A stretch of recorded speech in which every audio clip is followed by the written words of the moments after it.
A poor girl saves a man at the foot of the mountain. Unaware, he's a billionaire and changes her life. The wind howled through the valley, carrying with it the sharp bite of winter.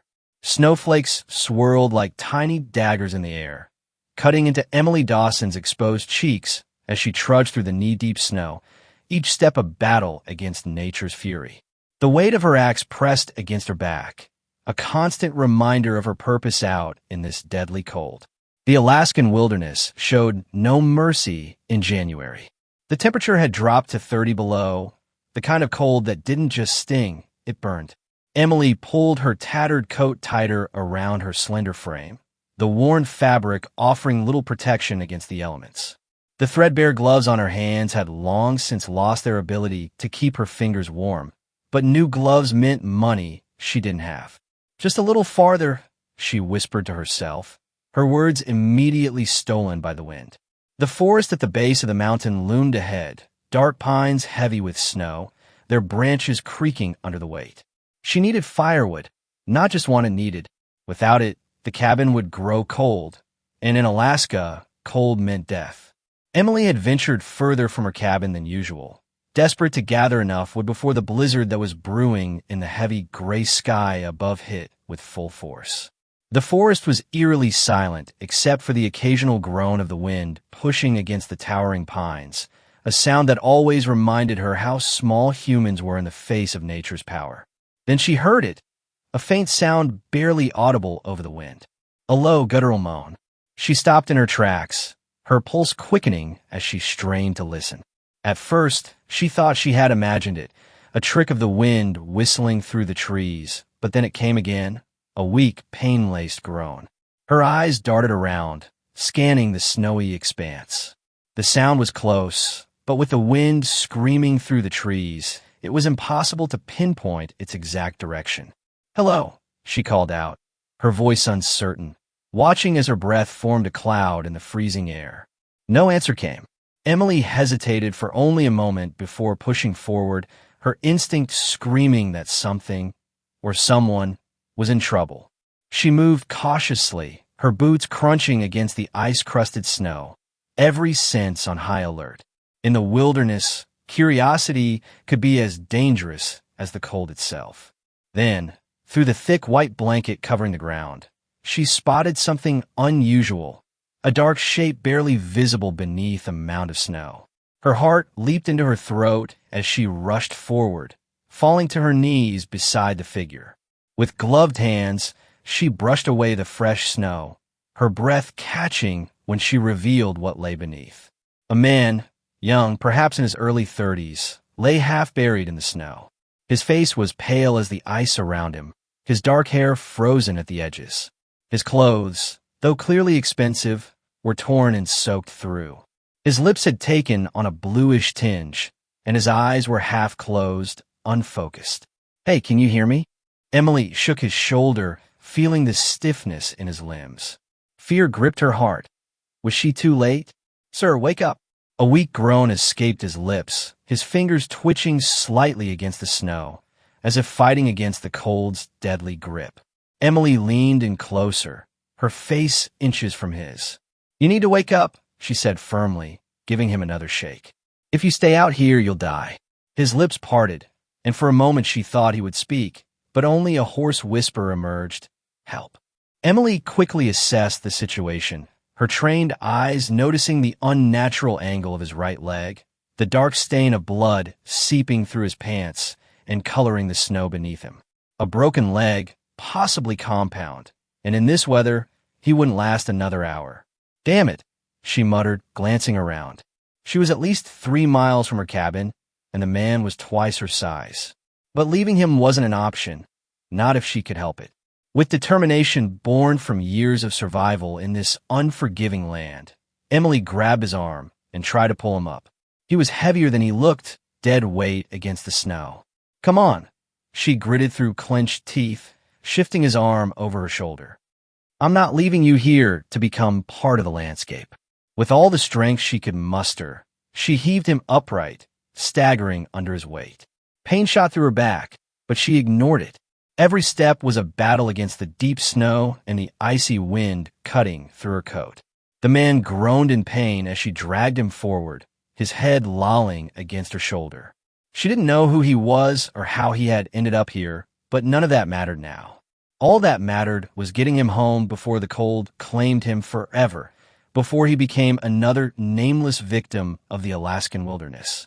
Emily's muscles screamed in protest as she half-dragged, half-carried the stranger through the thickening snow. The wind had picked up, driving icy particles into her face like tiny needles. She could no longer feel her fingers or toes, but she pressed on, one agonizing step after another. The man drifted in and out of consciousness, occasionally mumbling incoherent words against her shoulder. Each time he fell silent, her heart would skip a beat until she felt the shallow rise and fall of his chest against her side. "Stay with me," she urged, her voice barely audible over the howling wind. "Just a little further." By the time the small wooden cabin came into view, Emily's legs were trembling with exhaustion. The smoke rising from the chimney was the most beautiful sight she'd seen all day. It meant warmth, safety, life. She kicked the door open with her last reserves of strength, nearly collapsing as she pulled the man inside. The warmth of the cabin hit her like a physical force, the contrast to the icy wilderness outside, making her skin tingle painfully as sensation returned. With great effort, she maneuvered him onto the old couch near the fireplace where flames crackled softly, casting flickering shadows across the wooden walls. His body was ice cold, his fingers stiff with early frostbite. She quickly grabbed a pile of worn blankets, wrapping them around him before kneeling beside him to examine his injuries. His face was gaunt, his features sharp even in unconsciousness. The expensive coat he wore was torn, the fabric stiff with frozen blood. Her experienced eyes landed on his leg, where a deep gash ran along his shin, the wound looking angry and raw against his pale skin.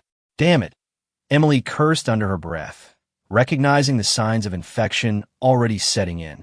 If it spread, he wouldn't survive, no matter how warm the cabin was. She worked quickly, her hands steady despite the urgency. First, she cut away the frozen fabric of his pants, exposing the wound fully. Then she cleaned it with warm water, wincing at the sight of the deep cut. He stirred slightly, a faint groan escaping his lips, but he didn't wake. After applying a poultice of herbs she'd gathered last summer and wrapping his leg tightly with clean bandages, she let out a slow breath. Now all she could do was wait and hope his body was strong enough to fight. Hours passed. Emily sat in the old wooden chair across from the couch, watching the man with wary eyes. His breathing had grown steadier, his face no longer ghostly pale. The firelight cast soft shadows over his features, highlighting the rough stubble on his jaw, the strong lines of his face. He didn't look like a local. His clothes, though ruined now, were clearly expensive, the kind you'd find in cities, not in remote Alaskan villages. His hands, though cold and injured, showed no calluses from hard labor. Who was he? And what the hell had he been doing in the middle of nowhere during one of the worst winters in years? Just as her mind swirled with questions, a hoarse voice broke the silence. "Where am I?" Emily shot up, moving closer. The man's eyelids fluttered open, revealing stormy gray eyes that darted around the room in confusion. "You're in my cabin," she said, keeping her voice firm but calm. "I found you half dead in the snow." He groaned, his hand moving to his temple as if trying to piece together his thoughts. I don't remember." Emily narrowed her eyes. "What's your name?" He hesitated, blinking against the firelight. Then, after a long pause, he rasped, "Richard. Richard Caldwell." Something about the name stirred a distant familiarity in her, but she couldn't quite place it. Perhaps she'd heard it on the radio during one of the rare times she could get reception out here. "You were in bad shape when I found you," she said, crossing her arms. "Your leg was messed up, and you had no supplies, no proper gear. What happened to you?" Richard exhaled sharply, struggling to sit up. Pain flashed across his face, and he clutched his bandaged leg. I don't know. I remember the cold, the storm, then." He shook his head, frustration darkening his features. Everything else is a blur. Emily studied him carefully. She wasn't sure if he was lying or genuinely confused. Either way, something about his situation didn't sit right with her. Men in expensive clothes didn't just appear in the Alaskan wilderness without reason. Then his expression suddenly shifted from confusion to alarm.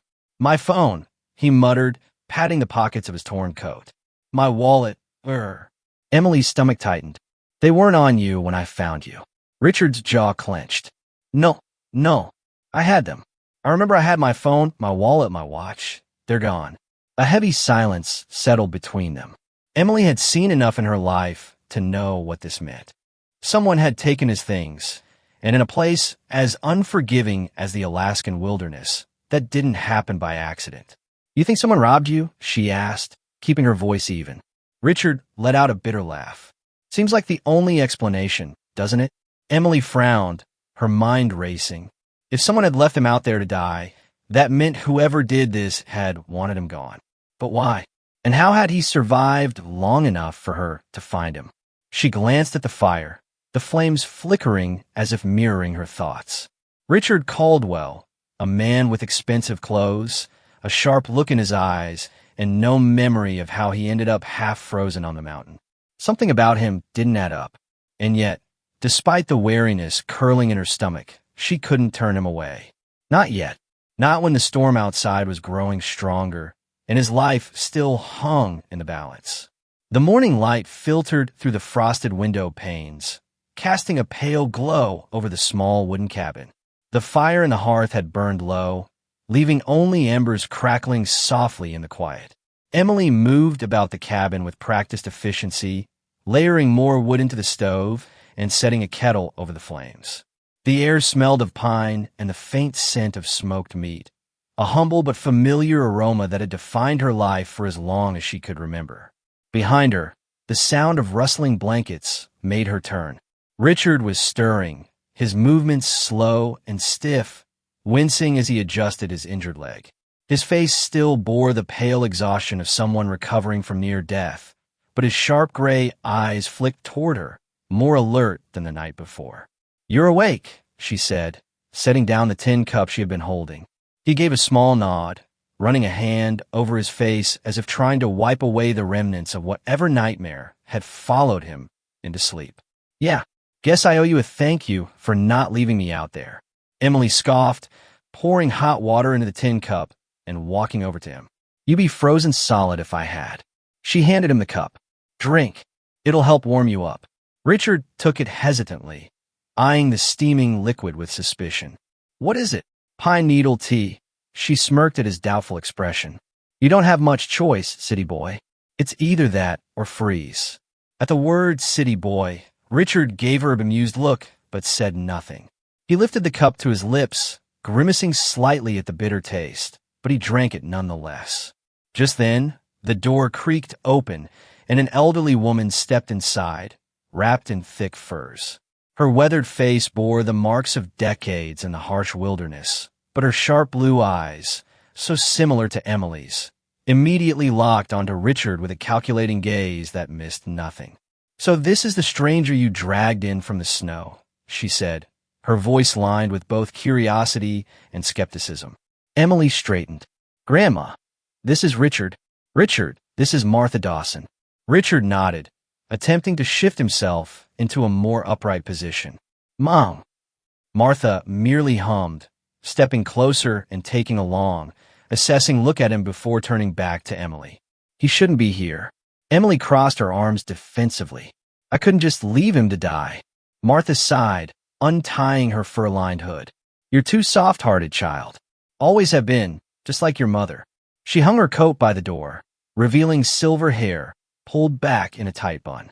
"Strangers mean trouble, especially ones that look like they cost more than this entire cabin." "I assure you, I'm not," Richard began, but Martha cut him off with a wave of her hand. "Save your breath, boy. I've lived in these mountains for 73 years. Seen all kinds come and go. The ones in fancy clothes usually bring the most trouble." Emily clenched her jaw, but said nothing. She knew Martha wasn't cruel, just cautious. Life in Alaska had made her that way. After losing her husband to the mountain and her daughter to the city, caution wasn't just a trait, it was survival. "He'll stay until he's strong enough to leave," she said firmly, meeting her grandmother's gaze. Martha exhaled through her nose, clearly unconvinced, but she didn't argue further. Instead, she walked to the stove and began preparing breakfast, her movements slow but precise, the product of decades of routine. "Your grandmother doesn't like me much," Richard whispered when Martha had moved far enough away. Emily shrugged. "She doesn't like anyone much. Don't take it personally." Richard watched in silence as the two women worked, his gaze drifting over the humble cabin. The walls were lined with shelves stacked with jars of preserved food, bundles of dried herbs hanging from the rafters. A few old hunting rifles rested near the door, their wooden stocks worn smooth from years of use. Various animal pelts decorated the walls, not as trophies, but as practical items waiting to be made into clothing. Despite its simplicity, the cabin was warm, both in temperature and in the quiet, unspoken bond between grandmother and granddaughter.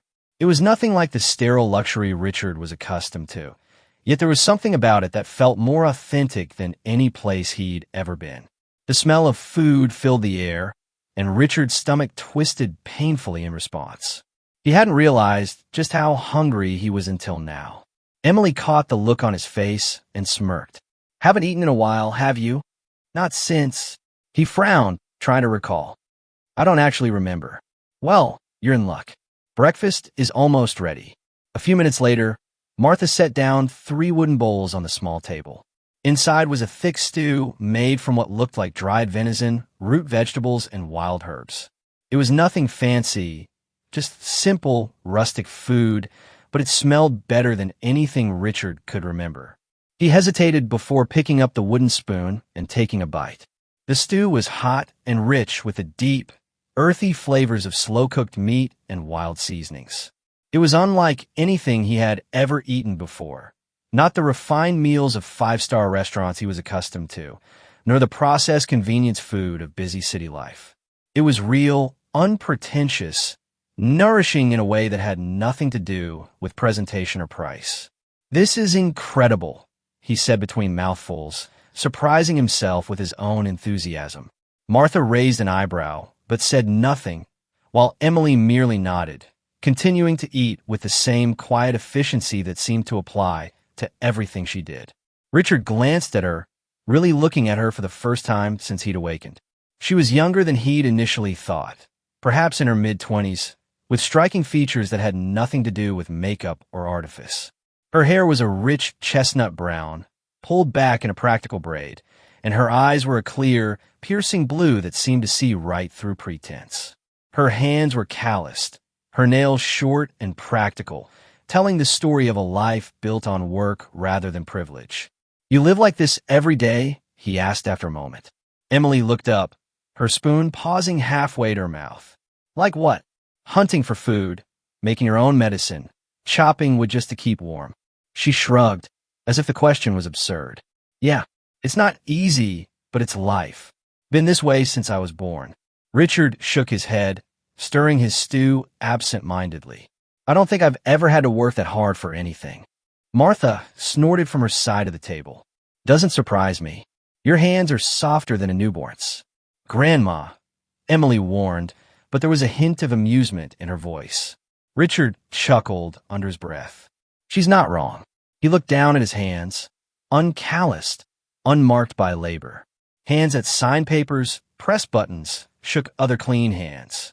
Hands that had never truly built or created anything. "I've never had to fight for basic necessities.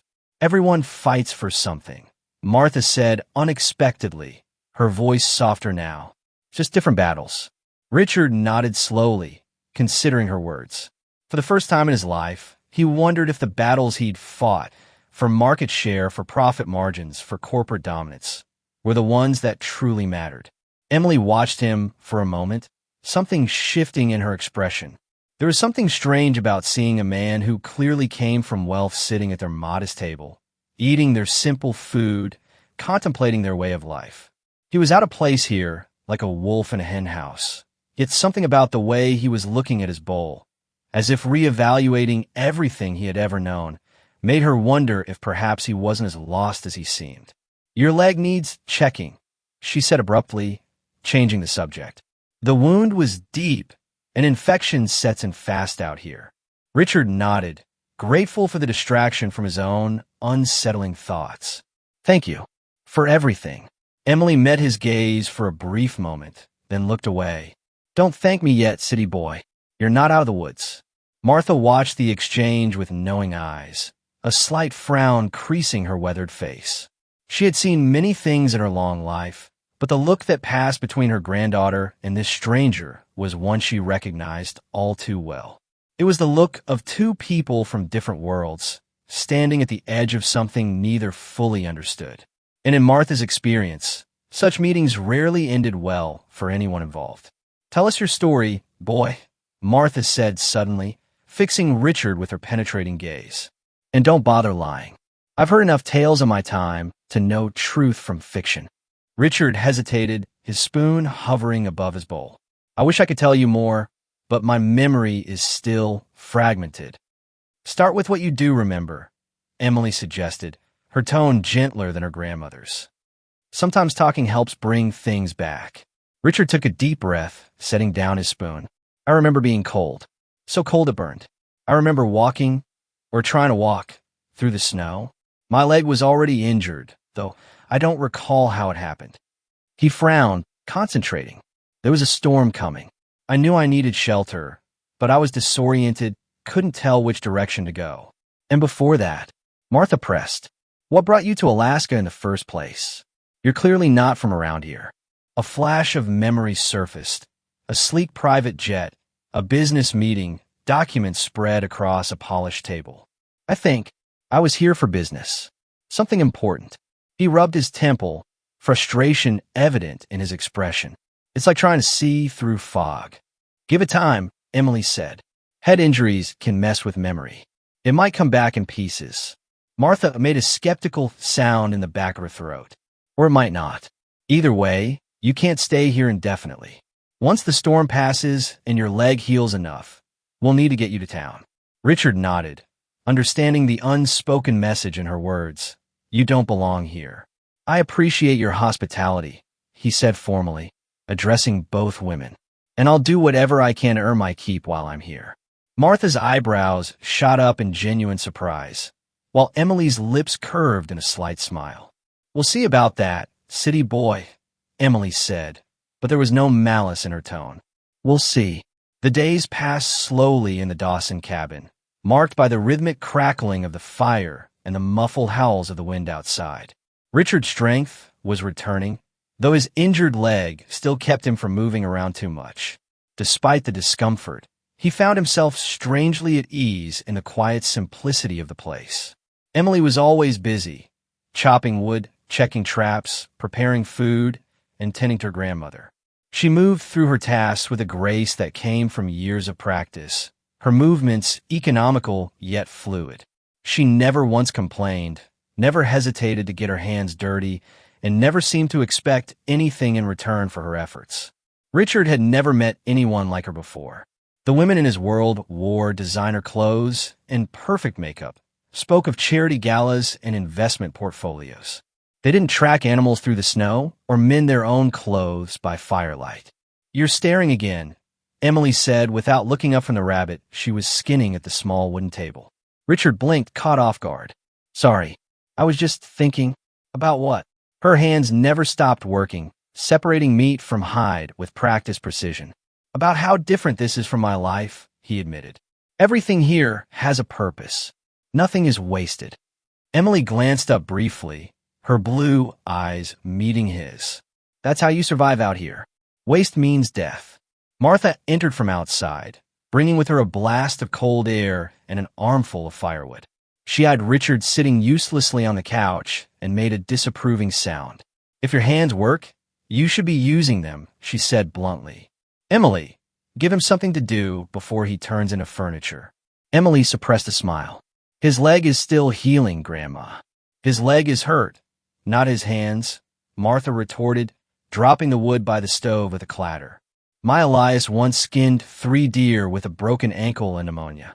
Grandma exaggerates, Emily explained to Richard. It was only 2 deer. Martha snorted, but there was a glimmer of amusement in her eyes.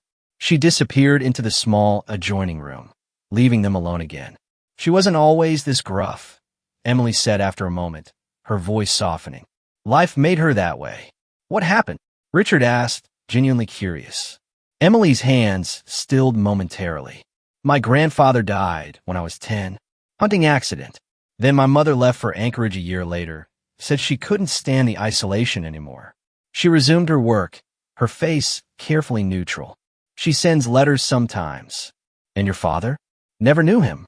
She shrugged as if it didn't matter, but Richard caught the slight tightening around her eyes. It's been just me and Grandma for a long time. Richard absorbed this information, feeling a new respect for both women. Their lives had been shaped by loss and hardship, yet they carried on with quiet dignity. What about you? Emily asked, changing the subject. Any family waiting for you somewhere? Richard frowned, searching his still fragmented memories. No family. My parents died years ago, car accident. No siblings. The words came automatically, suggesting this part of his memory remained intact. There's my company, people who work for me, but no one who'd notice you're missing?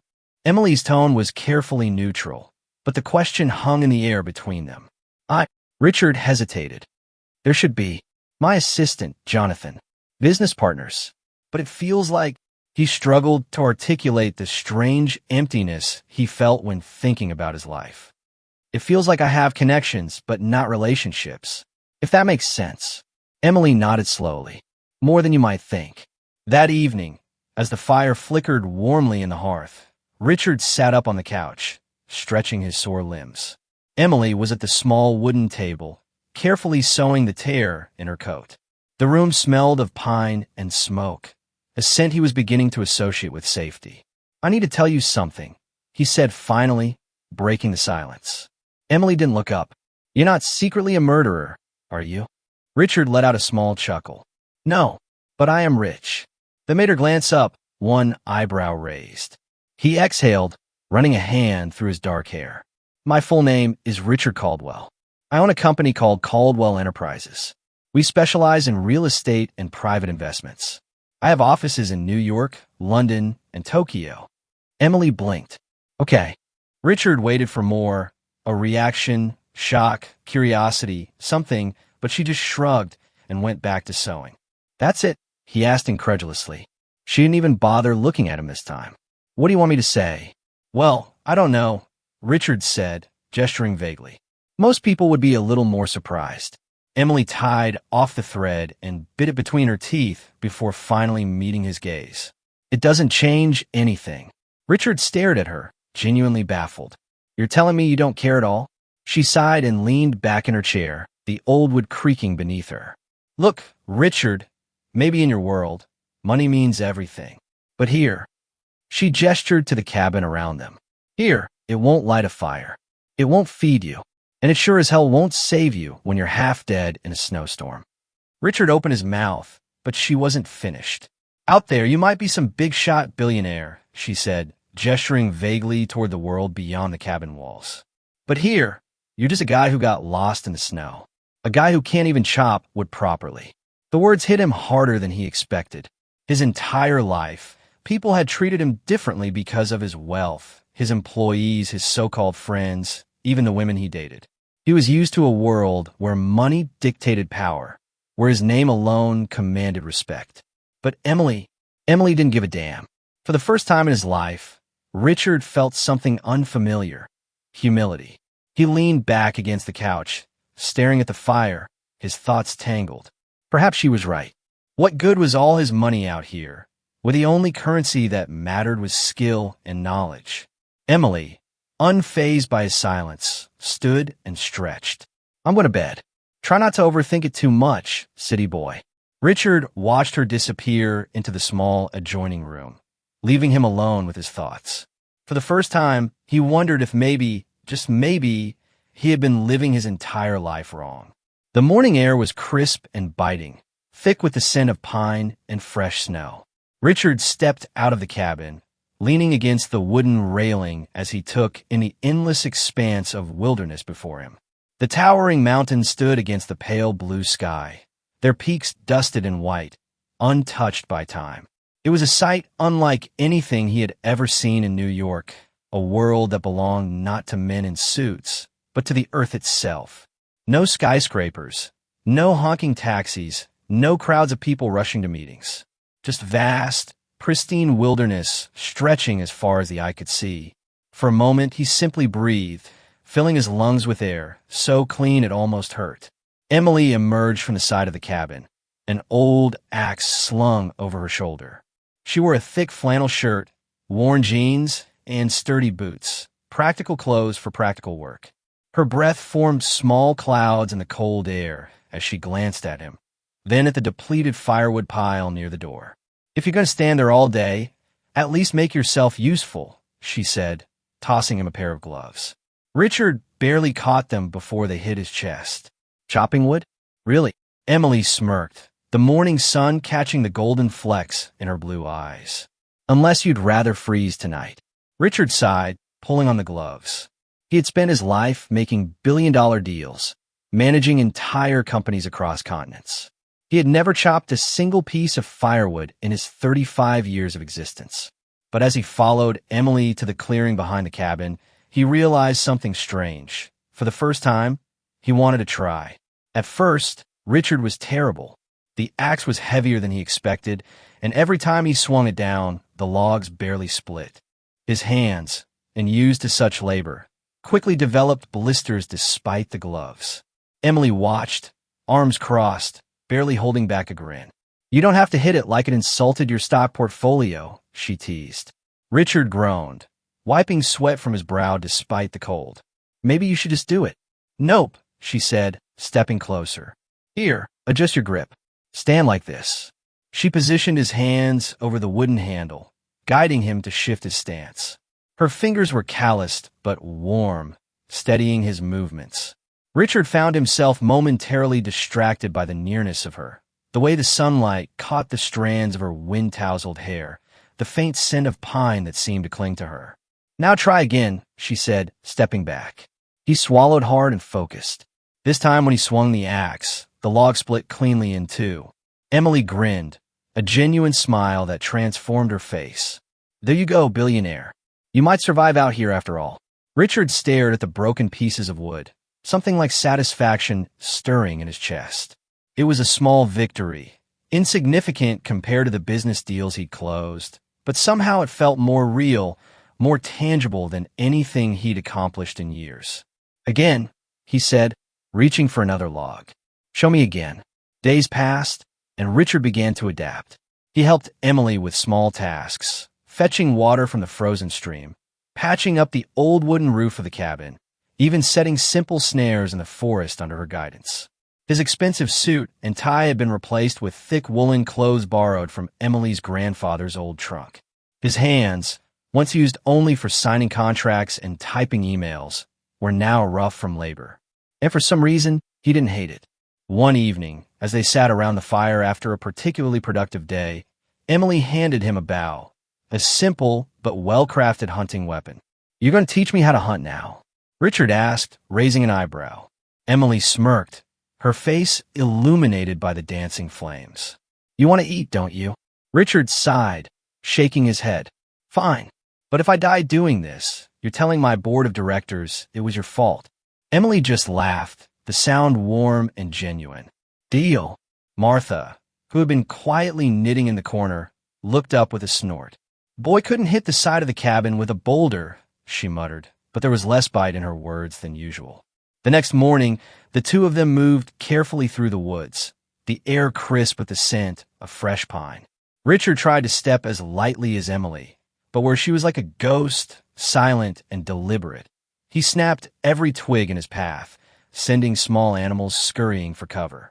"You move like a drunk moose," she whispered, but her eyes held amusement rather than annoyance. "Wall Street doesn't exactly prepare you for stealth hunting," he whispered back. They tracked a rabbit for nearly an hour, following its tiny prints in the snow. When they finally spotted it, a plump snowshoe hare nibbling at the bark of a young tree. Emily nudged him. "All right, city boy, take your shot." Richard hesitated, gripping the bough. The rabbit twitched its ears, sensing danger. "You hesitate, you lose," Emily whispered, her breath warm against his ear. Richard exhaled slowly and released the arrow. It missed by a mile, embedding itself in a tree trunk with a solid thunk. The rabbit darted away, disappearing into the underbrush. Emily winced. "Okay, that was painful to watch." Richard groaned, rubbing his forehead. "Maybe I should stick to real estate." She laughed, the sound echoing through the quiet forest. "Come on, we'll try again." As they made their way back toward the cabin later that afternoon, something shifted in the air. The birds stopped chirping. The wind stilled. Emily froze, suddenly alert, her hand moving instinctively to the knife at her belt. Richard frowned. "What is it?" A deep, guttural growl rumbled through the trees, sending a chill down his spine. Richard's blood turned to ice as he slowly turned his head, just in time to see the massive grizzly bear emerge from the underbrush less than 30 yards away. The bear's dark eyes locked onto them, its muscles tensing beneath thick brown fur. It was close, too close, and it was huge, at least 8 feet tall, when standing on its hind legs. Richard's breath caught in his throat. He had faced down hostile corporate takeovers, ruthless competitors, and cutthroat negotiations, but he had never felt fear like this before, primal, visceral, the kind that turned your blood to ice and your limbs to stone. Emily reacted first, her voice a controlled whisper, slowly moved back. Richard did as she said, his heartbeat hammering in his chest. But the bear huffed, stepping forward, its massive paws crunching the snow. Then suddenly, it charged. Richard barely had time to react before Emily grabbed his arm and shoved him behind a tree. In one fluid motion, she raised her rifle, which he hadn't even noticed she was carrying, and fired a warning shot into the air. The deafening crack of the bullet shattered the silence. The bear skidded to a stop, its ears flattening against its massive head. It hesitated for a moment, huffing and swaying, then let out a final huff before turning and lumbering back into the woods. Richard's hands were shaking as he pressed himself against the tree, struggling to breathe. His heart pounded so hard he thought it might burst from his chest. "That," he panted, "was the single most terrifying thing I have ever experienced." Emily lowered her gun, exhaling slowly, her own face pale despite her composed demeanor. "Welcome to Alaska, Richard." He let out a breathless laugh, still trying to steady his nerves. But as the adrenaline began to subside, he realized something important. Emily had risked her life for him without hesitation, without thinking twice. And Richard knew, deep down, that no one had ever done that for him before. Not his business partners, not the women he had dated, not even the people he called friends. But Emily, this woman who barely knew him, who had no reason to care, had saved his life. In that moment, Richard Caldwell, billionaire CEO of a global enterprise, realized something profound. All the money in the world meant nothing compared to having someone who would stand between you and danger without a second thought. "Thank you," he said quietly, the words inadequate for what he felt. Emily glanced at him, her expression softening for just a moment. "Don't mention it. That's what we do out here. We look out for each other." "Is that why you saved me that first day?" he asked. "When you found me in the snow?" She was quiet for a long moment, then shrugged. "I guess I've never been good at walking away from someone who needs help." She slung the rifle over her shoulder. "Even if that someone is a city boy who can't shoot straight." Richard smiled, feeling something warm unfurl in his chest despite the cold air around them. For the first time in his life, he wasn't being valued for his money or his power or his connections. He was just a man, flawed, vulnerable, learning. And somehow, that felt more real than anything he'd experienced before. The crackling fire was the only sound filling the cabin as Richard sat at the wooden table, staring at his hands. Outside, the wind howled against the walls, rattling the shutters, but he barely noticed. His mind was elsewhere, piecing together fragmented memories, trying to make sense of what had happened to him. The encounter with the bear had jarred something loose in his mind, memories flooding back in disjointed pieces, like a puzzle slowly reassembling itself. Emily sat across from him, sipping her tea, watching him with quiet curiosity. She had noticed the change in him since they'd returned from the woods, the distant look in his eyes, the way he kept rubbing his temple as if trying to coax memories to the surface. "You look like a man who's just figured something out," she finally said, breaking the silence. Richard exhaled sharply, rubbing his temples. "I think I know why I was out there. Why I nearly died." Emily set her cup down, her full attention on him now. "Go on." He let out a slow breath, try to put the pieces together in a coherent order. "Before I woke up in the snow, I was in Alaska for a business meeting. My company, Caldwell Enterprises, was negotiating a deal to acquire a mining operation." He paused, the memory becoming clearer. "A gold mine, to be exact." Emily's brow furrowed. "A gold mine." Richard nodded, fragments of conversations and documents flashing through his mind. "It's one of the last untapped reserves in the region. Billions of dollars in untapped resources. My company had been negotiating the purchase for months." Emily's expression darkened, something like understanding crossing her face. "And let me guess, the deal wasn't exactly clean." Richard hesitated, the truth of her words hitting him uncomfortably. Before his time in this cabin, before Emily, he hadn't given much thought to the moral implications of his business deals. He had people for that: lawyers, PR teams, environmental consultants who produced the right paperwork with the right conclusions. But now, sitting in this cabin, seeing the world through Emily's eyes, things felt different. The pristine wilderness he'd walked through, the clean air he'd breathed, all of it would be affected by the mine he'd been so eager to acquire. "The negotiations were intense," he admitted, choosing his words carefully. "Not everyone wanted me to get control of the mine.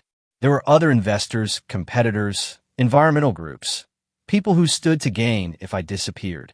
Emily leaned forward, her blue eyes intense. "You think someone tried to get rid of you?" Richard clenched his jaw, the realization hitting him like a punch to the gut. "Not just someone. I think it was my own assistant." His mind raced back to his last clear memory before waking up in the snow. Jonathan Reed, his right-hand man, the person who handled his schedule, his travel, his security, the person he trusted most in his business, and the last person he had seen. The memory returned in flashes, the private meeting in a luxury lodge near Fairbanks. Jonathan standing by the fireplace, reviewing final documents, his face illuminated by the dancing flames. "Everything is set," Jonathan had said, pouring Richard a drink. "By this time tomorrow, the mine will be yours." Richard had taken the glass, nodding. "Good.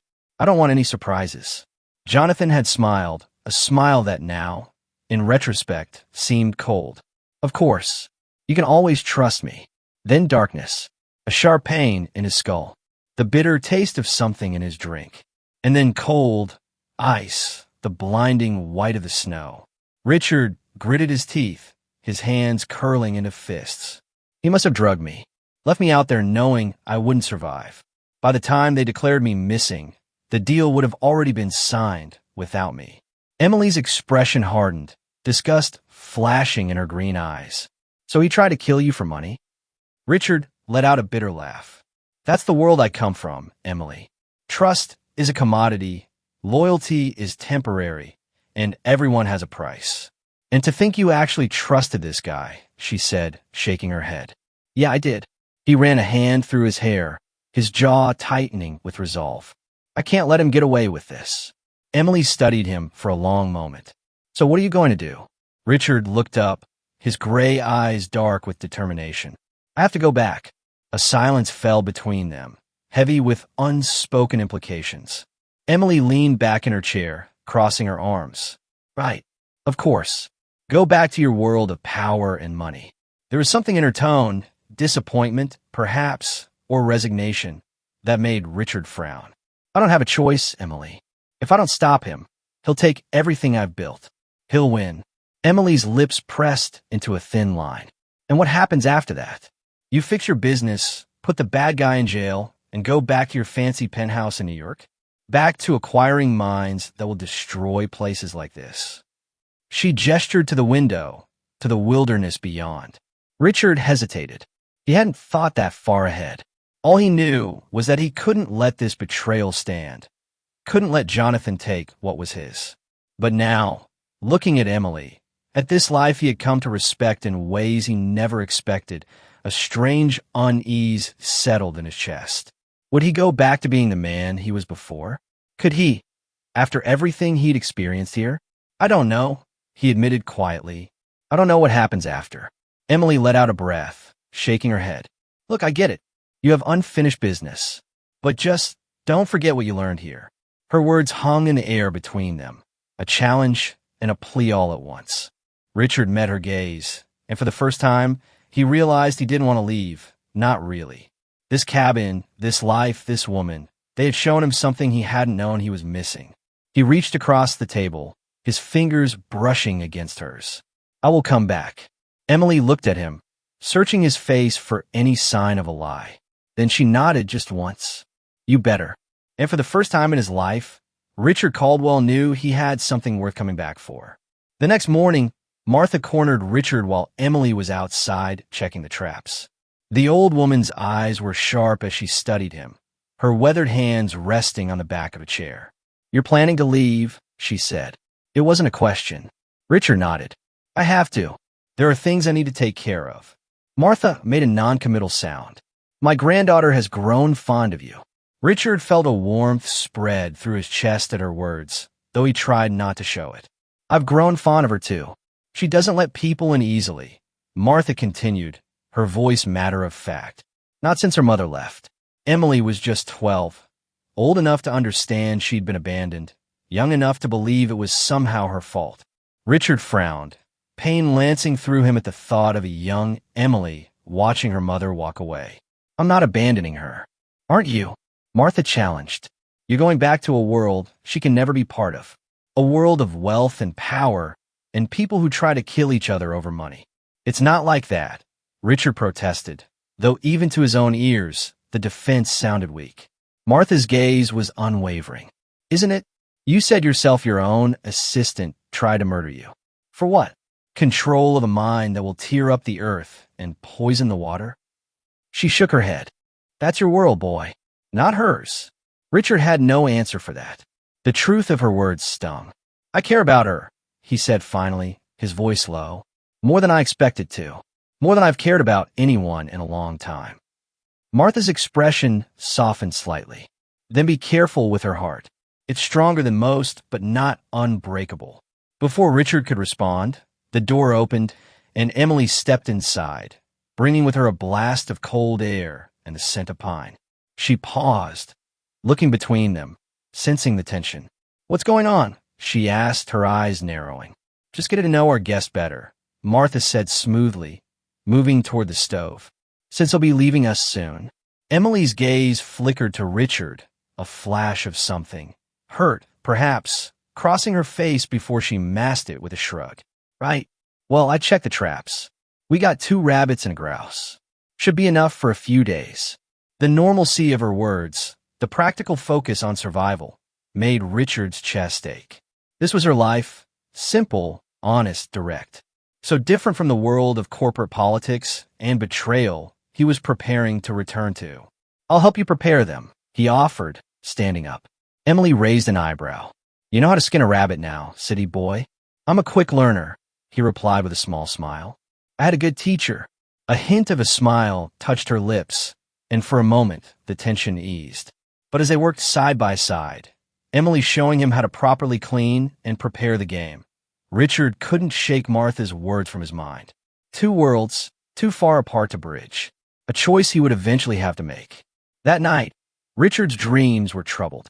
He saw Jonathan's face, smiling as he signed papers that bore Richard's name. He saw bulldozers tearing into pristine forest, the clear water of streams turning murky with mining runoff. He saw Emily standing at the edge of the destruction, her eyes filled with disappointment as she turned away from him.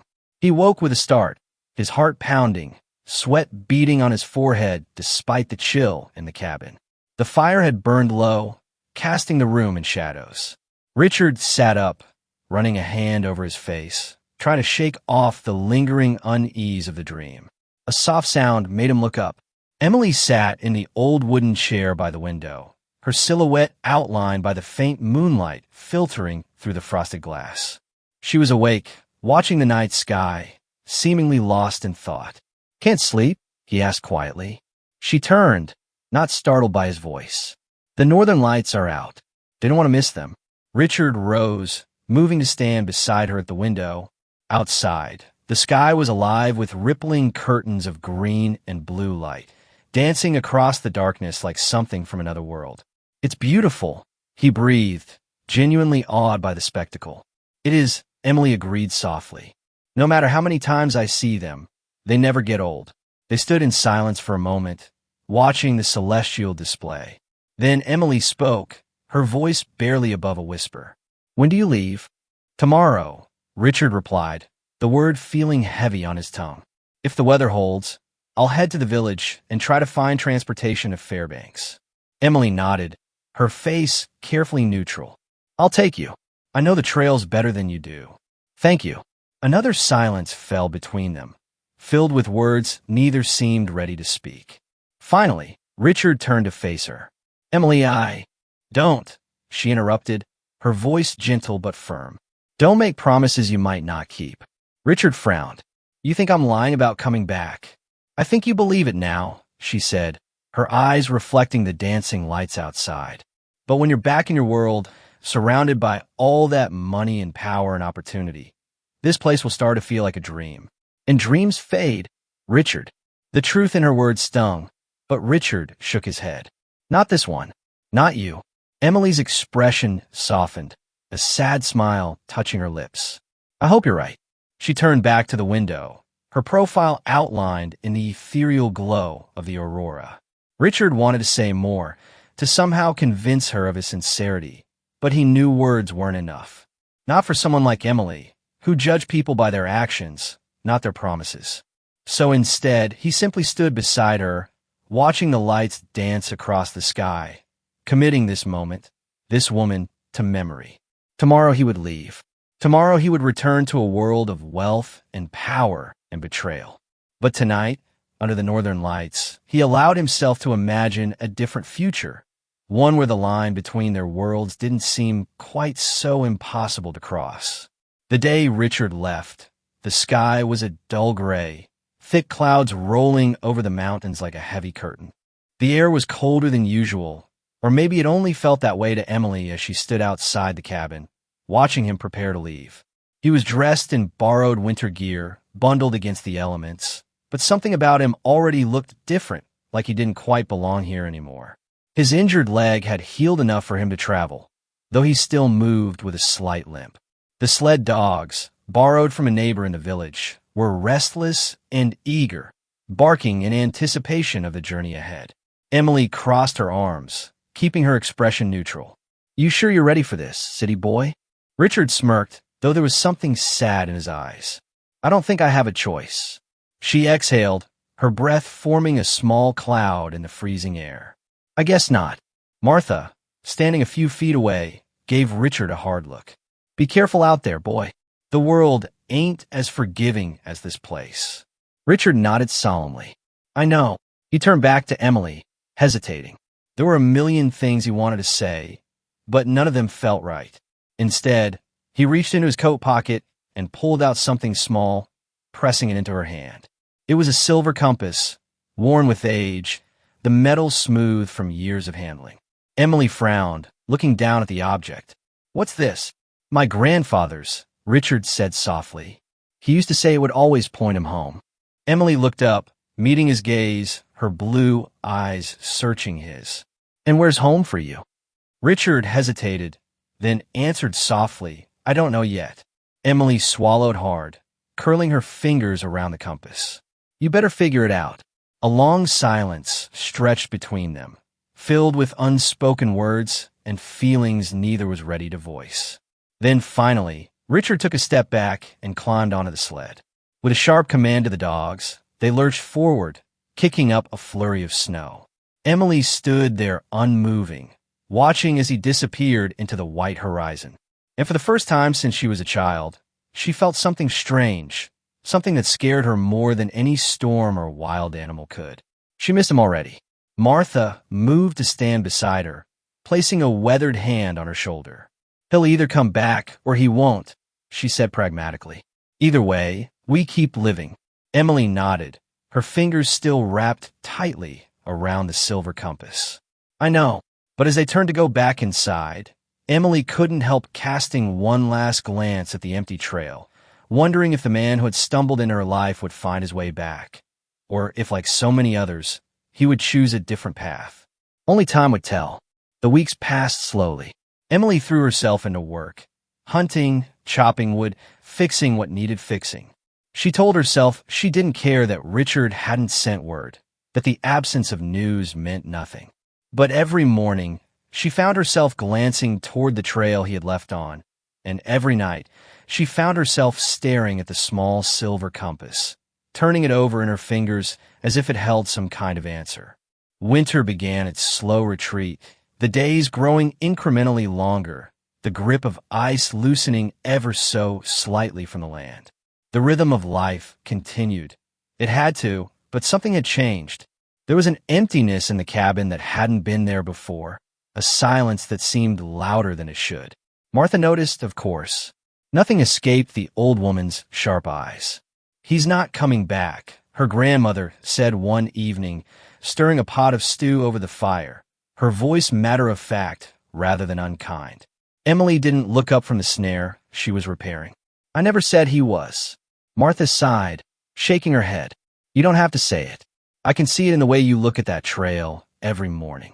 Emily's hands stilled momentarily, then resumed their work. "It doesn't matter. We're fine on our own. Always have been."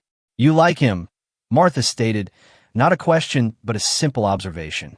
Emily scoffed, though the sound lacked conviction. "Doesn't matter if I do.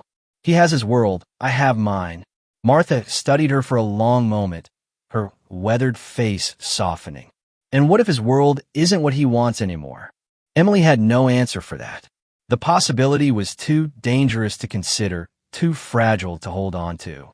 Hope was a luxury she couldn't afford, not when disappointment had been the currency of her life for so long. "The snows will be melting soon," she said instead, changing the subject. "We should check the roof for damage before the spring rains come." Martha let her evade, but the knowing look in her eyes said she wasn't fooled. That night, Emily dreamed of Richard, not as the helpless stranger she'd rescued from the snow, nor as the billionaire businessman he claimed to be, but as the man who had stood beside her watching the northern lights, his eyes reflecting the dancing colors in the sky. In her dream, he was saying something important, something she needed to hear, but his voice was carried away by the wind, the words lost to her. She woke with a sense of loss that lingered like a physical ache. One evening, as the sun was setting behind the mountains, casting long shadows across the snow, Emily was outside stacking firewood when she heard the distant sound of sled dogs approaching. Her heart leaped before she could stop it, but she forced the reaction down. It was probably just one of the village traders coming to exchange news or goods. She straightened, brushing with chips from her hands, and waited. But instead of the familiar faces she expected, a man she had never seen before stepped off the sled.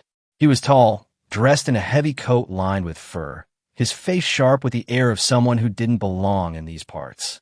His boots were expensive, his gloves clearly designed for fashion as much as function. The man approached, his gaze assessing her with cool professionalism.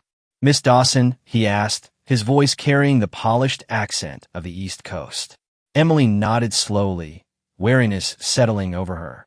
"Who's asking?" The man pulled something from his pocket. A sealed envelope, cream-colored and thick, the kind of paper that cost more than most people in these parts earned in a week. "This is from Richard Caldwell," he said, extending the letter toward her. Her heart slammed against her ribs, a rush of emotions she couldn't name flooding through her. She hesitated before taking the envelope, the cold paper stiff in her hands. "He asked me to wait for your response," the man added, his tone neutral but his eyes curious. clearly wondering what connection existed between his wealthy employer and this woman in the wilderness. Emily stared at the envelope, her name written across the front in a bold, confident hand. With fingers that trembled slightly despite her best efforts, she broke the seal and unfolded the letter inside. Emily, I've spent weeks trying to find the right words to write to you. Nothing seems adequate. How do you thank someone for saving not just your life, but your soul? How do you explain that a few weeks in a cabin in the wilderness changed everything you thought you knew about yourself? I returned to New York and found exactly what I expected. Jonathan had indeed tried to take control of the company in my absence, using forged documents and claiming I had authorized a mine acquisition before tragically disappearing in Alaska. He didn't expect me to return, and certainly didn't expect me to have regained my memory. He's been arrested. The company is secure. By all accounts, I should feel victorious. But the truth is, I feel empty. This penthouse, this city, this life, it all seems hollow now. I keep thinking about the mountains, the northern lights, the honest work of survival. I keep thinking about you. You once asked me where home is for me. I think I finally know the answer. The man who delivers this letter is James, my most trusted security advisor and the only person from my old life who knows the whole truth. He has instructions to bring you to me, if you're willing. I know it's a lot to ask, but I need to see you again. I understand if you choose not to come. Your life is there, rooted in the land you love. But I hope you will. I have something important to show you, something I couldn't explain in a letter. The compass you hold was meant to point toward home. Now I'm asking you to follow it, just once, and see where it leads. Yours, Richard. Emily read the letter twice, her heart beating a strange rhythm in her chest. Then she looked up at the waiting man, James, who stood patiently, his breath forming clouds in the cold air. He's waiting for you, James said simply. Emily folded the letter carefully, slipping it into her pocket. 1,000 thoughts raced through her mind, doubts, questions, fears. What did Richard want? What was this something important he needed to show her? And most troubling of all, what would it mean to step into his world, even temporarily? I need to speak with my grandmother, she said finally. James nodded. Of course. I'll wait.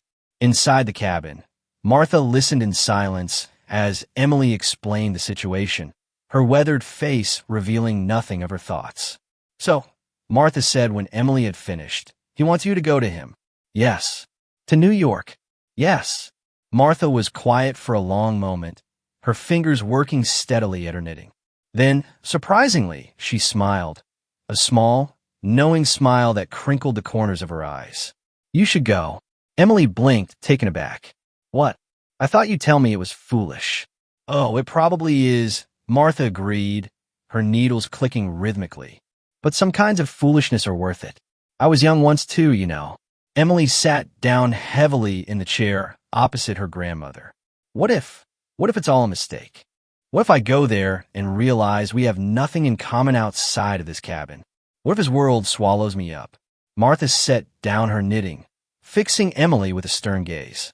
Girl, you face down blizzards and bears and God knows what else. You think some fancy city is going to swallow you up? She shook her head. You're stronger than that. But, no buts, Martha interrupted. You spend your whole life in these mountains. Maybe it's time you saw something else. And if it doesn't work out, the mountains will still be here. I'll still be here. Emily felt tears prick at the corners of her eyes. What did you get so wise about these things? Martha snorted.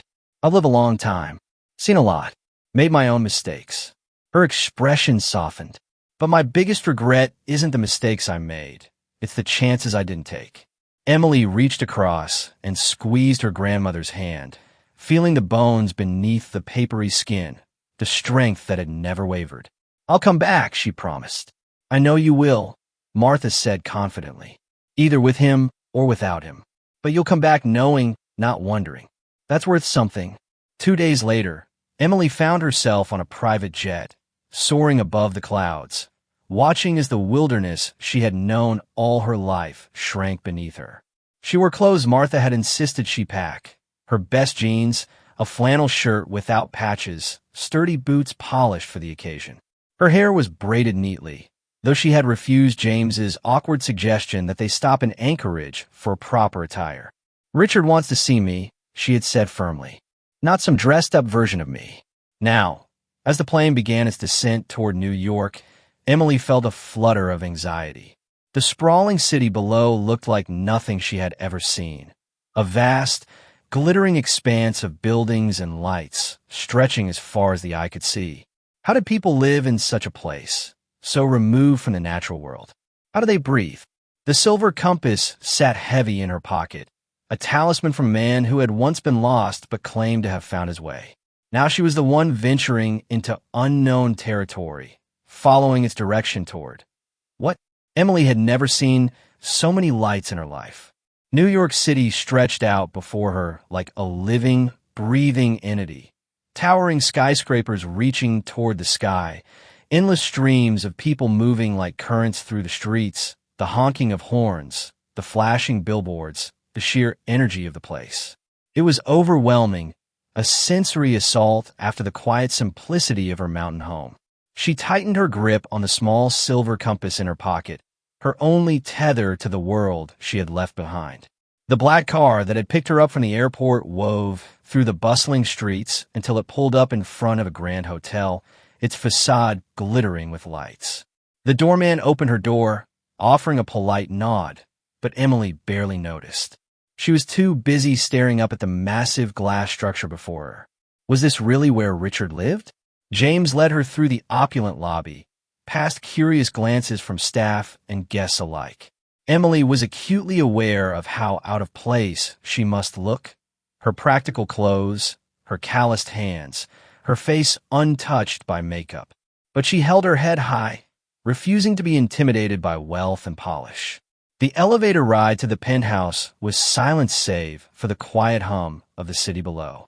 Emily's heart pounded harder with each floor they ascended, her mind racing with questions and doubts. And then the door slid open, and Richard was there. For a moment, neither of them spoke. He looked different, dressed in a tailored suit, clean-shaven, every bit the billionaire he had been before. But his eyes were different. There was something softer there, something she hadn't seen in him when they first met. "Emily," he said, stepping forward, her name a breath of relief on his lips. She swallowed hard, forcing herself to stay steady. "You wrote to me." He exhaled, nodding. "I told you I'd come back. When I realized I couldn't, I had to bring you to me." Emily looked around the penthouse. Polished marble floors, floor-to-ceiling windows overlooking the city, furniture that probably cost more than her entire cabin. The sheer wealth of it all was staggering, a world away from everything she knew. Richard must have sensed her hesitation because he stepped closer, his expression earnest.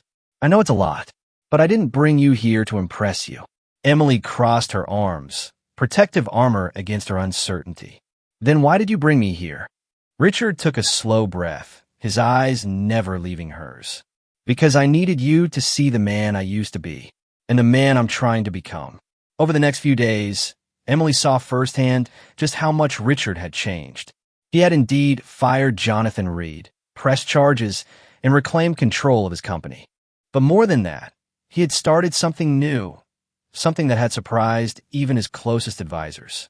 The Dawson Initiative, Richard explained one evening over dinner in his penthouse, his eyes alight with passion as he spread documents across the table. It's a nonprofit dedicated to helping people in rural communities, especially in places like Alaska. Infrastructure, medical aid, education, real, lasting change. Emily blinked, staring at the papers before her, detailed plans for sustainable development, healthcare outreach, educational programs. "You named it after me?" Richard smiled, a genuine smile that transformed his face. "I wouldn't be here without you, Emily. You saved more than my life that day in the snow." She stared at him, searching his face for any sign that this was just another business strategy, another acquisition to add to his empire. But all she saw was sincerity, real, undeniable sincerity. "What about the mine?" she asked, the question that had been on her mind since she arrived. "The one your assistant tried to kill you over?"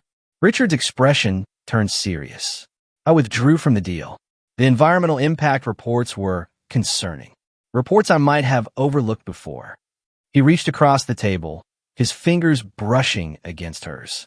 Before you. Emily felt something shift inside her, a wall crumbling, a doubt dissolving.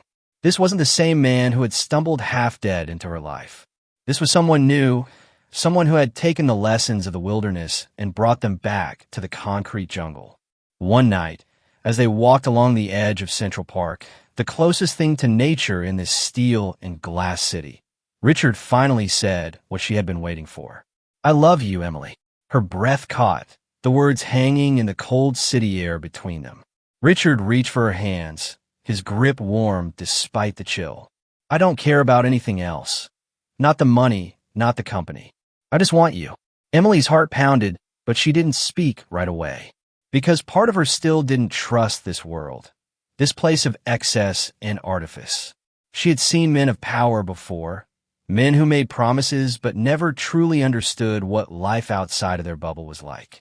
And she wasn't willing to be another piece in someone else's collection. So instead, she said, "If you love me, Richard, then prove it." His brows furrowed in confusion. "Ow!" Emily held up the compass, the silver gleaming in the city lights. "Find your way home." Richard looked at her for a long moment, understanding dawning in his eyes. Then he nodded, just once a promise without words. The next morning, Emily returned to Alaska, leaving Richard behind in his tower of glass and steel. Martha was waiting when she arrived, her knowing eyes taking in Emily's expression. "Well," her grandmother asked simply. Emily smiled, a small, private smile. "Now we wait." Weeks passed. Emily returned to her life. Hunting, fishing, preparing for the brief summer that would soon give way to another harsh winter. She didn't speak of Richard, and Martha, in her wisdom, didn't ask. But sometimes at night, Emily would take out the silver compass and watch the needle swing, always pointing north, always constant. And she would wonder if he would follow it. Then, one crisp spring morning, as Emily was checking the fishing nets by the lake, she heard it, the sound of an approaching helicopter, its blades cutting through the clear mountain air. She straightened, shielding her eyes against the sun, watching as the aircraft descended toward the clearing near the village. Her heart beat a rapid rhythm against her ribs, but she forced herself to continue her work. If it was him, he would find her. If it wasn't, well, then she had her answer. An hour later, as she was heading back to the cabin with her catch, she saw him, a figure walking along the path, his gait slightly uneven from his old injury. He wore practical clothes now, sturdy boots, a backpack slung over one shoulder.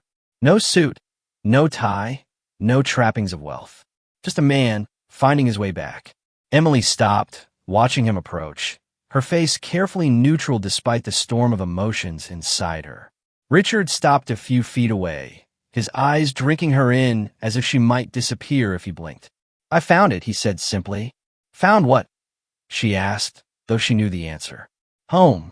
He stepped closer, close enough that she could see the flecks of silver in his gray eyes, the lines at their corners from smiling. "It's not a place, Emily. It's you." Emily studied him, this man who had crossed worlds to stand before her. "And what about your company? Your life in New York?" "The company will continue. The Dawson Initiative will grow." He shrugged, the gesture remarkably casual for a man discussing a billion-dollar empire. "But I don't need to be in New York to oversee it. Technology is a wonderful thing. So you're just moving to Alaska?" Emily raised an eyebrow, skepticism evident in her tone. "If you'll have me," Richard replied, his voice steady but vulnerable. "I've spent my life chasing wealth, power, success, all the things I thought would make me happy. Then I got lost in a snowstorm and found something I never knew I was missing." Emily felt something warm unfurl in her chest, a feeling she had been holding at bay for too long. And what was that? Purpose. Connection. He took another step closer. Love. The fish in her basket suddenly seemed very unimportant. Emily set it down on the path, closing the distance between them. "You're crazy," she said softly. "You know that, right? Giving up everything to live in the middle of nowhere." Richard smiled, the expression lighting his entire face.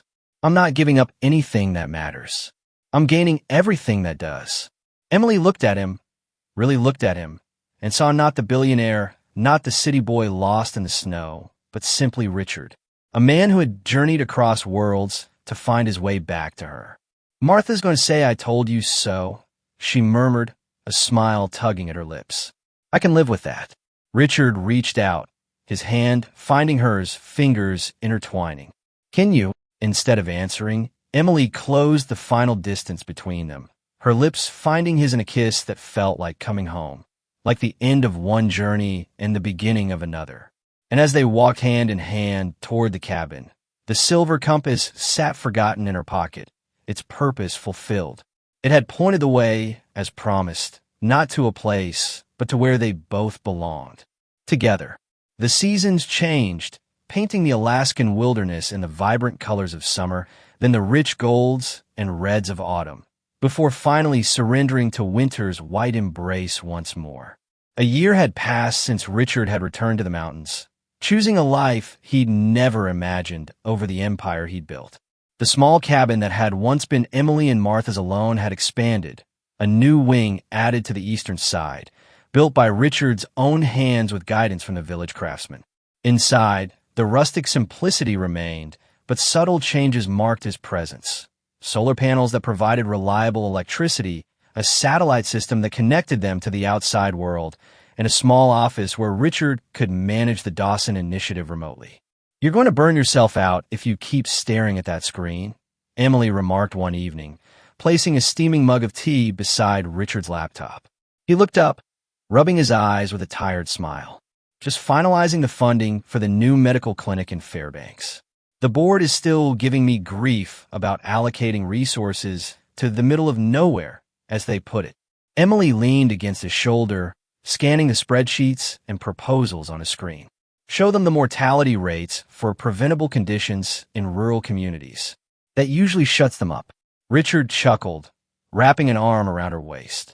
Already did, along with the cost analysis showing how preventative care reduces emergency evacuations. He pressed a kiss to her temple. I'm learning from the best. Their partnership had evolved into something neither could have predicted.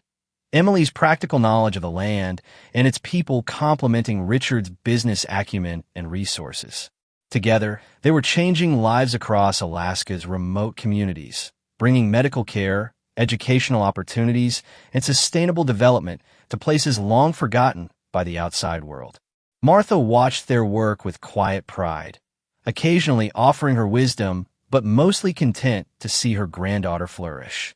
The old woman had softened toward Richard, especially after he'd spent 3 days in a blizzard helping her track down a lost hunter from the village. Not bad for a city boy, she conceded, which for Martha was equivalent to a glowing endorsement. One crisp winter morning, as snow fell gently outside the windows, Richard sat at the kitchen table with a stack of letters, correspondence from various communities benefiting from the Dawson Initiative. Listen to this, he said, holding up a letter written in a child's careful handwriting. Dear Mr. Caldwell and Miss Dawson, thank you for the new books and computers for our school. I want to be a doctor now and help people like you do. My grandmother doesn't have to travel 3 days for her medicine anymore. Emily smiled, stirring a pot of stew over the stove. That's Sarah Kingfisher's granddaughter. Bright kid.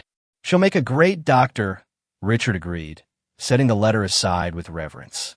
We should establish a scholarship fund specifically for rural students pursuing medical degrees. Already thinking about it, Emily replied, tapping her temple. Great minds. Richard gazed at her, warmth blooming in his chest. Emily had changed too over the past year, not fundamentally, but in subtle ways. She still moved through the wilderness with the same confident grace, still hunted and fished with practiced skill, but she had also embraced her role as the heart of the initiative, advocating fiercely for communities she understood better than any consultant ever could. What? She asked, noticing his stare.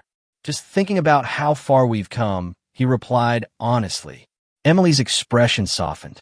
Having regrets about trading your penthouse for a cabin? Not for a second, Richard said without hesitation. Though I do occasionally miss hot showers that don't require chopping wood first. She laughed, the sound still his favorite in the world. Civilization has made you soft, Caldwell. That's why I keep you around, Dawson. To toughen me up. Their banter was interrupted by the sound of Martha entering, stomping snow from her boots.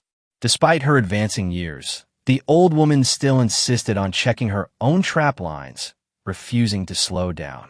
"Storm's picking up," she announced, hanging her coat by the door. "Going to be a bad one." Emily nodded, already moving to secure the shutters. Richard rose to help, the routine familiar now after a year of mountain living. They worked in comfortable synchrony, preparing the cabin for the coming blizzard, checking supplies, bringing in extra firewood, filling lamps with oil. As night fell and the storm held around them, the three sat by the fire, the warmth and light creating a cocoon of safety against the wilderness outside. Martha was knitting, her gnarled fingers moving with surprising dexterity. Emily was repairing a fishing net, while Richard reviewed community proposals for the initiative's spring projects. "You two should get married," Martha said suddenly, not looking up from her knitting. Emily nearly dropped her net. "Grandma!" Richard glanced up, equally startled by the abrupt statement. Martha shrugged, unperturbed. "Just saying what needs saying. You're building a life together. Might as well make it official." An awkward silence fell over the cabin, broken only by the crackling of the fire and the howling wind outside. Richard and Emily exchanged a look, half amused, half embarrassed. "Well," Richard said finally, setting aside his papers. "That wasn't exactly how I planned to bring up the subject, but since Martha has opened the door." Emily's eyes widened as Richard moved from his chair to kneel before her, taking her hands in his. "I've been carrying this around for weeks, waiting for the right moment," he said, pulling a small wooden box from his pocket. "I carved it myself, probably why it took so long to get it right." He opened the box to reveal a ring, not a flashy diamond that would be impractical in their daily life, but a band of polished silver inlaid with a thin line of gold and small, deep blue stones. "The silver is from your grandfather's old hunting knife," he explained, his voice soft. "Martha helped me with that part. The gold is from my old watch, the one I was wearing when you found me. And the stones are lapis lazuli, the same color as the northern lights the night I realized I loved you." Emily stared at the ring, speechless for perhaps the first time since Richard had known her. "Emily Dawson," he continued, his voice steady despite the nerves fluttering in his chest. "You saved my life in more ways than one. You showed me what really matters. Will you marry me?" For a long moment, Emily simply looked at him, her blue eyes bright with emotion. Then she did something unexpected. She laughed, a sound of pure joy that filled the cabin. "It took you long enough," she said, pulling him up to meet her lips in a kiss that was answer enough. Martha harumphed from her corner, but her eyes were suspiciously damp. "About time," she muttered, returning to her knitting with renewed vigor. Later that night, as the storm raged outside and Martha had retired to her room, Emily and Richard stood by the window, watching the snow swirl in the darkness. The ring gleamed on Emily's finger, catching the firelight. "You know," Emily said thoughtfully, "a year ago, if someone had told me I'd be engaged to a billionaire who gave up Manhattan to live in the Alaskan wilderness, I'd have told them they were crazy." Richard smiled, his arms wrapped around her from behind. "And if someone had told me I'd find everything I was looking for by nearly dying in a snowstorm, I'd have said the same." She turned in his arms to face him. "Do you ever miss it? The power, the luxury, the ease of your old life?" Richard considered the question seriously, wanting to give her an honest answer. "I miss certain conveniences," he admitted. "Hot water on demand. Food delivery at midnight. Not having to worry about bears interrupting my morning coffee." Emily smirked. "That only happened once." "Once was enough," he replied with a mock shudder. "But no, I don't miss the life itself. It was empty, all surface, no substance. I was surrounded by people, but completely alone." He brushed a strand of hair from her face. "Here, I have purpose. I have community. I have you." Emily's expression softened. "Even when I make you chop wood in sub-zero temperatures." "Especially then," he grinned. "Nothing says, 'I love you' like frostbite." She laughed, leaning into him. "We're going to have an interesting life, aren't we?" "The best kind," Richard agreed, holding her close as the wind howled outside, powerless against the warmth they'd created together. Spring arrived with its characteristic vigor, melting the snow and awakening the dormant landscape. The wedding was held in the clearing by the lake, with the mountains standing witness. It wasn't a grand affair by most standards, just the village residents, a few of Richard's trusted colleagues who had made the journey north, and a judge flown in from Fairbanks. Emily wore a simple white dress with intricate beadwork done by the village women, while Richard wore a new suit that looked oddly at home with his now-weathered face and calloused hands. Martha, resplendent in her finest traditional garments, gave Emily away with tears she didn't bother to hide.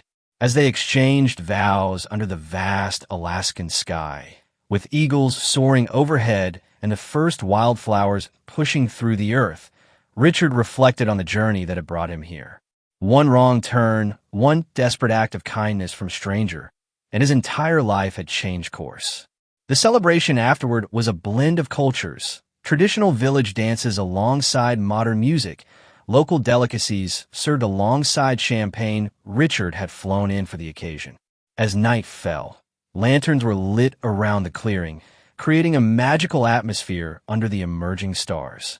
Mrs. Caldwell, Richard murmured as they danced slowly to music played by village musicians. Emily raised an eyebrow. That's Dr. Dawson Caldwell to you. The doctorate is honorary, but I'm keeping my name. Richard laughed. Of course you are. I wouldn't have it any other way. Across the clearing, Martha sat with James, Richard's former security advisor who had become the initiative's head of operations. The unlikely pair were deep in conversation, with James listening intently as Martha gestured animatedly, likely sharing some wilderness wisdom that would terrify city dwellers. Your grandmother has James wrapped around her finger, Richard observed. Emily followed his gaze and smiled. She has that effect on people. Strong personalities recognize each other. As the celebration continued around them, Richard led Emily away from the crowd, toward the quiet shore of the lake where they had first truly connected after his recovery. I have something for you, he said, reaching into his pocket. A wedding gift. He handed her a folded document, which Emily opened curiously. As she read, her eyes widened. Richard, this is the deed to 10,000 acres surrounding our home and the village, he confirmed. Placed in a conservation trust that can never be developed, logged, or mined. The land rights revert to the Indigenous Council if the trust is ever challenged. Emily looked up at him, her eyes shining. You protected it. All of it. We protected it, he corrected gently. This is our legacy, not just the initiative's work, but ensuring this land remains as it is for generations to come. Emily's response was a kiss that conveyed everything words couldn't: gratitude, love, and the promise of a future neither could have imagined before fate brought them together. Later, as they walked hand in hand back to the celebration, Emily paused, looking up at the first stars appearing in the twilight sky. You know, she said thoughtfully, when I found you that day in the snow, I thought I was saving your life. You were, Richard replied, squeezing her hand. She smiled, meeting his gaze. But you saved something too. This land, these people, their future. She placed her free hand over his heart. And maybe in some way, you saved me too, from a life where I never looked beyond these mountains. Richard pulled her close, overwhelmed by the journey that had brought them here, from strangers in a snowstorm to partners in every sense of the word. I think, he said softly, that's what love is supposed to do. Save each other, over and over again, in all the ways that matter. As they rejoined their guests under the lantern light, with the mountains standing guard and the wilderness stretching endlessly around them, Richard knew with absolute certainty that he had finally found what he had been searching for all his life. Not in wealth or power or success, but in the simple miracle of belonging.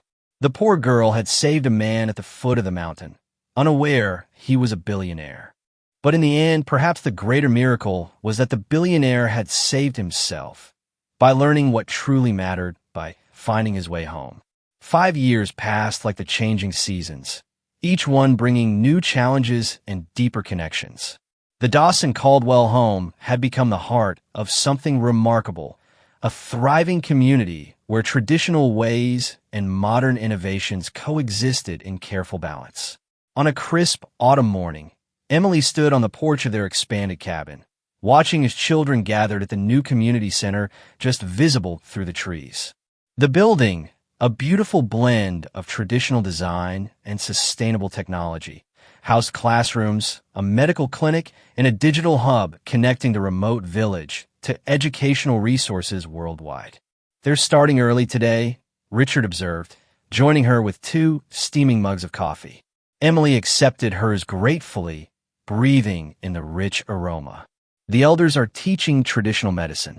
The kids are going foraging for the herbs before the first frost." Richard smiled, watching as Martha, now moving more slowly but no less determined, led the group of eager children toward the forest edge. At 81, she had become the program's most respected teacher, passing down knowledge that had been in danger of disappearing. "She's incredible," Richard said, genuine admiration in his voice. "I still can't believe she hiked 6 miles last week to check on Mrs. Tanner's new baby." "Stubbornness runs in the family," Emily replied with a wry smile, unconsciously resting her hand on her slightly rounded belly.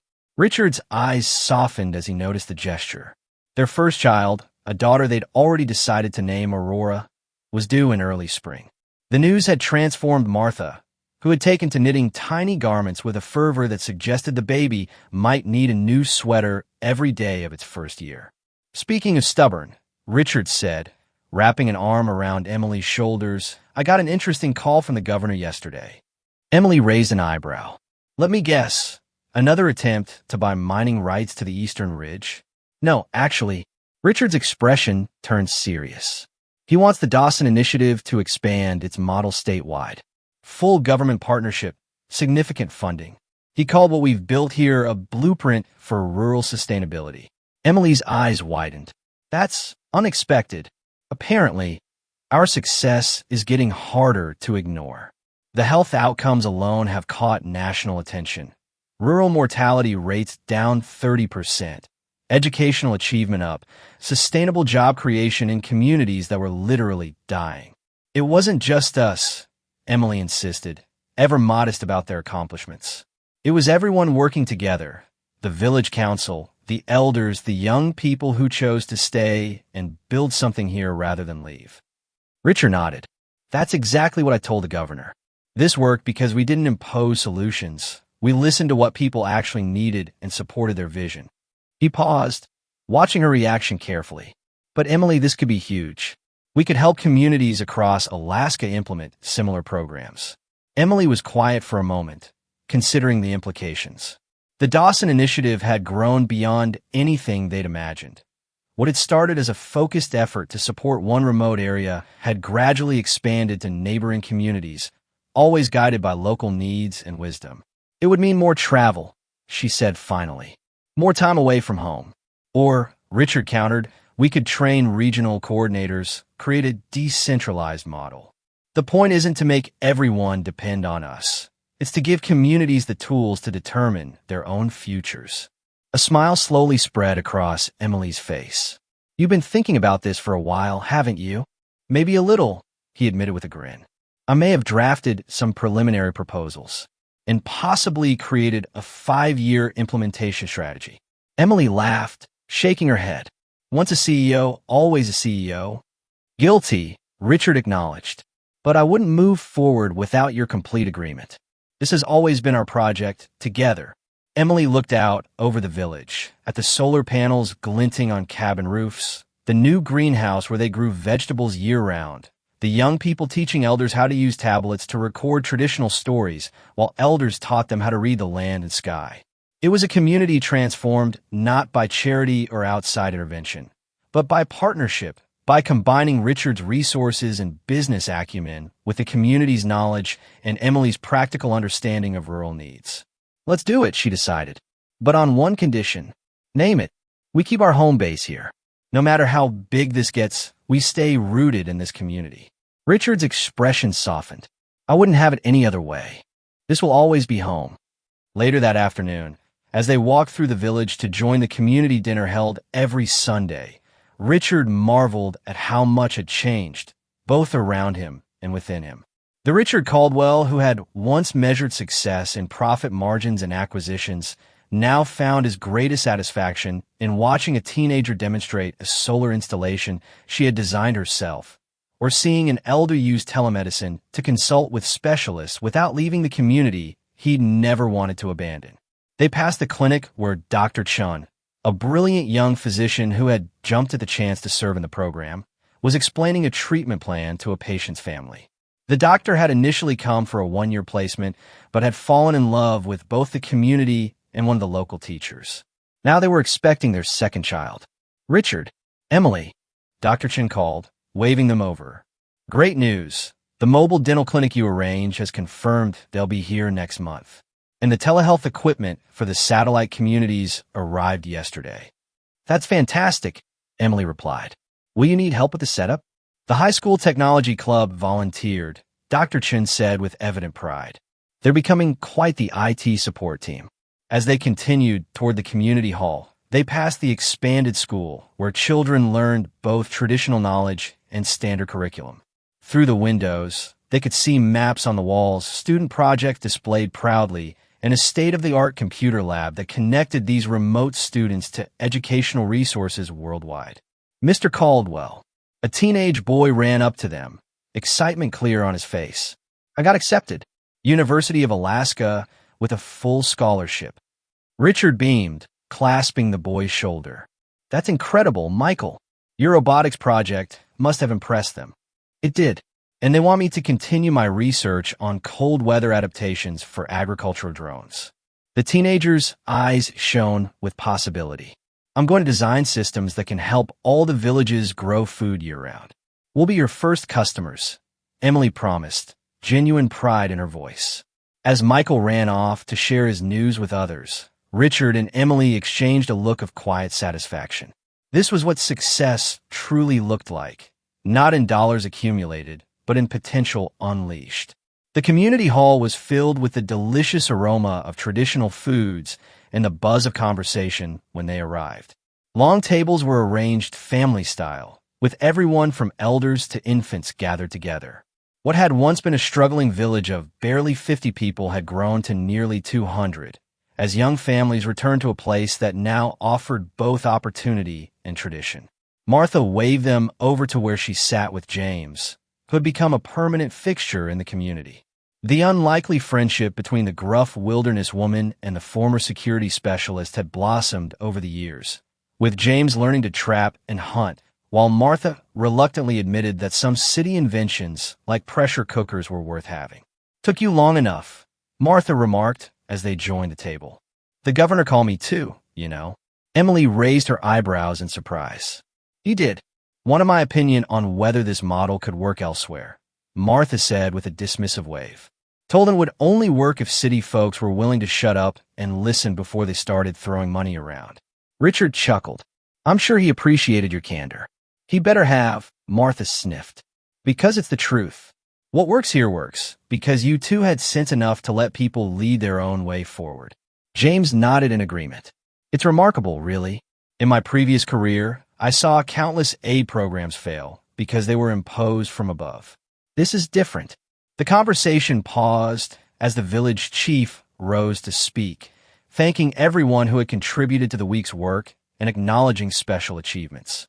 When he mentioned the initiative's potential expansion, a murmur of pride rippled through the gathering. The Dawson Caldwell approach, the chief said, raising his glass, has shown what is possible when we combine the best of traditional wisdom with new opportunities. May other communities find their own path forward with the same respect and partnership. Cheers erupted, and Richard felt Emily's hand slip into his, squeezing gently. In her eyes, he saw the same emotion he felt. Not pride of ownership, but the profound satisfaction of having been part of something meaningful, something that would outlast them. Later that night, as they walked home under a sky ablaze with northern lights, Richard paused to take in the spectacle. The dancing colors reminded him of that night years ago when he had first truly seen Emily, not just as his rescuer, but as a woman of extraordinary strength and wisdom. What are you thinking about? Emily asked, Noticing his contemplative expression, "About how close I came to missing all of this," he replied honestly, "If you hadn't found me that day." "But I did," she said simply, resting her head against his shoulder. "You know," Richard said after a moment, "I used to think I was successful because I had built something valuable, a company worth billions, properties around the world, influence and circles of power." Emily looked up at him, waiting for him to continue. "Now I understand that real success isn't what you build for yourself. It's what you help others build for themselves." He placed his hand gently on her rounded belly, where their daughter grew. "It's what you leave behind that makes lives better, not what you accumulate." Emily smiled, covering his hand with her own. "That's a lesson worth passing on." They stood together in comfortable silence, watching the lights dance across the sky. The journey that had brought them here, from a desperate rescue in a snowstorm to a partnership that had transformed lives, seemed both improbable and inevitable, as if the universe had conspired to bring together two people who needed each other in ways neither could have imagined.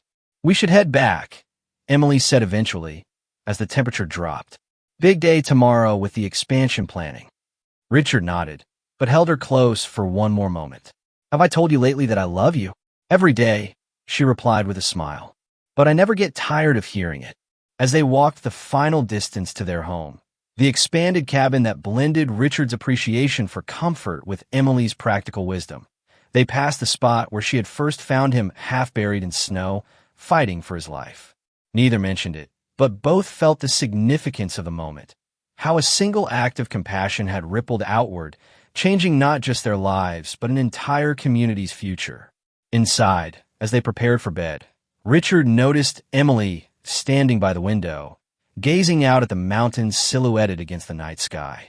"Second thoughts about the expansion?" he asked gently. She shook her head.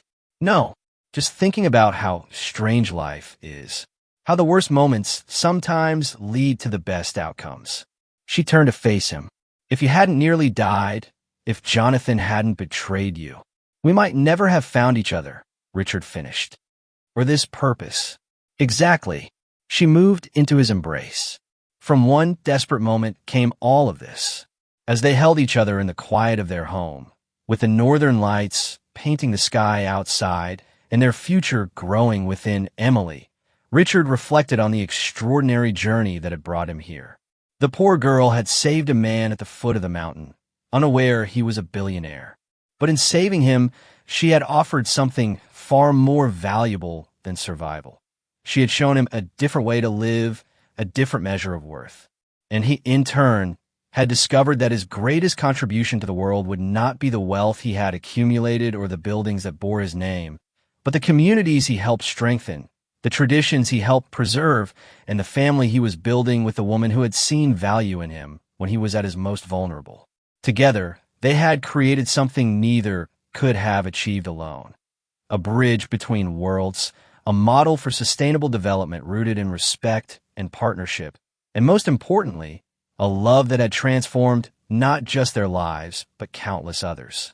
As they drifted to sleep in each other's arms, Richard knew with absolute certainty that he had found something no amount of money could buy, a place to truly belong, a purpose larger than himself, and a love that had saved him in every way that mattered. And that, he realized, was the greatest fortune of all.